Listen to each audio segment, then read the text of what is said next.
So eto na nga mga kagawdi, tulala si Neneng B sa isang gilid habang kumakain ng ginisang ampalaya. Let's go. So simulan natin sa mantika guys. Tapos ito, bawang, sibuyas, kamatis. Sabay-sabay mo na yan sir. Wala lang una-una. Mga pauso lang yan ng mga nagluluto na yan. Pwede mo naman pagsabayin yan mga sir.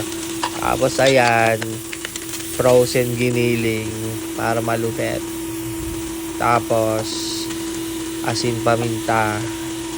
Yan, ampalaya na kagad sir. Let's go.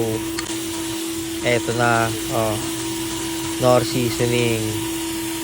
Baka naman sir. Tapos yan, tuloy-tuloy lang pag-isa mga sir. Halo-halo ka lang hanggang sa maluto na. Saglit na lang yan. Tapos lagyan mo ng egg.